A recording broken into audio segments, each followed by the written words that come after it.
Bonsoir à tous, nous sommes mercredi 28 octobre, voici les titres du JT.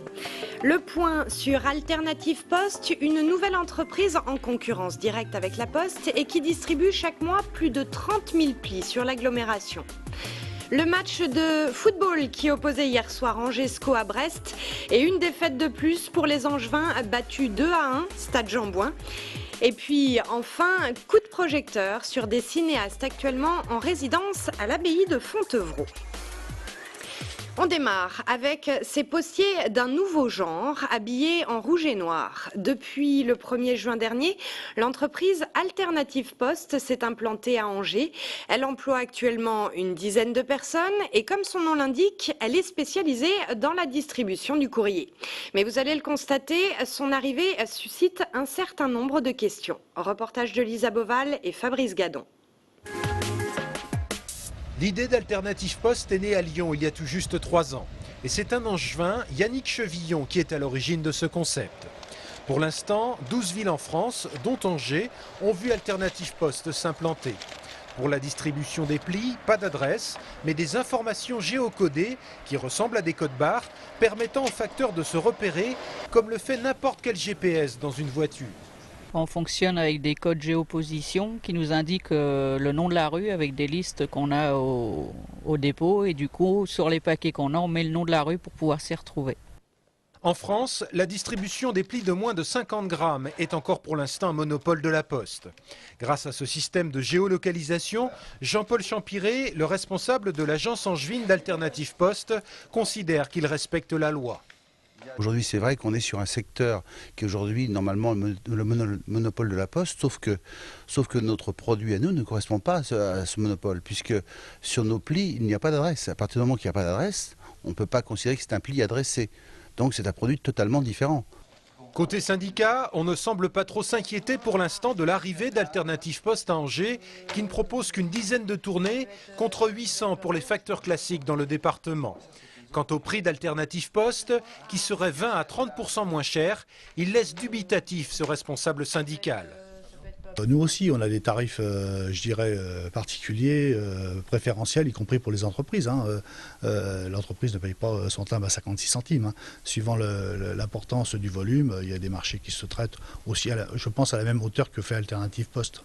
Rappelons qu'au 1er janvier 2011, la distribution du courrier sera totalement libre en France. Alternative Post est le premier, mais sans doute pas le dernier opérateur à se positionner sur ce créneau.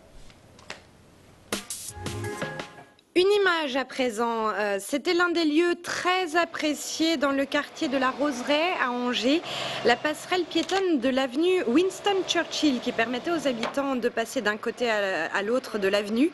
Mais comme le tramway doit emprunter cette avenue et qu'il ne pourra pas passer par-dessous, la passerelle vient d'être détruite. Aujourd'hui, la déconstruction s'est terminée, la passerelle a été entièrement rasée, l'espace doit être maintenant aplani. Direction maintenant le Stade Jean-Bouin. Les footballeurs du SCO y recevaient ceux de Brest hier soir. Images et compte rendu d'un match que l'on pourrait qualifier d'inégal. C'est le SCO aux deux visages. Hier soir, l'équipe de Jean-Louis Garcia a commencé par une première mi-temps totalement hors du coup. À la 32e minute, Brest ouvre le score après une balle perdue par la défense. À la mi-temps, Jean-Louis Garcia demande à ses joueurs de simplifier leur jeu et de se montrer plus spontané. Ça marche. Et tout d'un coup, on a été dangereux, on a égalisé très rapidement. Et je pense sincèrement que sur la deuxième mi-temps, on ne mérite pas de perdre le match. Et pourtant, en début de seconde période, le SCO s'offre 10 minutes de folie. 4 tirs en 3 minutes contre seulement 2 en première mi-temps et l'égalisation par Ekwele-Manga. C'est pourtant insuffisant. En toute fin de rencontre, le SCO se fait cueillir. Sur ce corner, Lorenzi inscrit le but de la victoire. 2-1, défaite cruelle. Le SCO est 13e. Vendredi, il se déplace à Vannes, 14e. Sport toujours hier soir, les Ducs d'Angers ont vaincu les Dogs de Cholet chez eux à Glisséo par 7-1. Un match qui permet aux Angevins de se qualifier pour les 8e de finale de Coupe de France. Aujourd'hui, les joueurs angevins étaient à l'entraînement pour un petit décrassage avant de repartir déjà demain à Neuilly pour rejouer le match interrompu il y a une semaine en Coupe de la Ligue. Culture et décryptage, l'abbaye royale de Fontevraud fait partie du réseau des centres culturels de rencontres. À ce titre, l'une de ses missions est d'accueillir des artistes en résidence. Ainsi, depuis 2006, l'abbaye reçoit chaque année, pendant un mois, des réalisateurs de films d'animation. Lisa Boval va nous en dire un peu plus. L'abbaye de Fontevraud, son calme, son décor, un véritable havre de paix pour créer. Pendant un mois, les réalisateurs de films d'animation accueillis ici en résidence travaillent sur leur projet dans un cadre très particulier. C'est calme, c'est hors du monde. Et ce qui est fabuleux pour un artiste, c'est justement pouvoir s'extraire de son quotidien, de sa vie de tous les jours, du studio, etc. pour être dans le silence, dans l'écriture. Ce mois-ci, l'abbaye a accueilli Sandrine Stoyanov.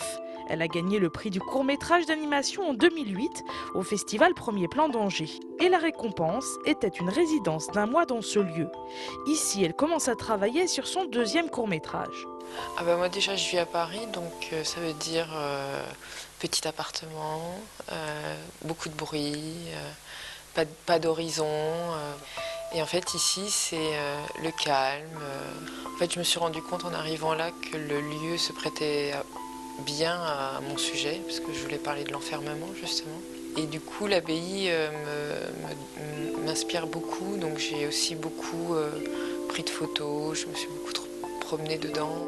Sandrine a aussi eu la chance de fréquenter un de ses pairs, une référence dans le cinéma d'animation, l'anglais Phil Mulloy, qui lui aussi était à l'abbaye en résidence pour travailler sur son prochain film. J'ai commencé ce film il y a 9 mois, mais j'ai été obligée de m'arrêter pour travailler sur d'autres choses. Depuis que je suis venue ici, je peux réécrire à nouveau sur ce projet et c'est une sorte de pied à l'étrier. J'espère pouvoir finir ce film d'ici 2 mois. En 4 ans d'existence, les résidences de Fontevraud ont accueilli 21 réalisateurs de films d'animation. Et c'est la fin de cette édition. Tout de suite, retrouvez SCO News et une analyse un peu plus poussée du match de football d'hier. Passez une très bonne soirée et à demain.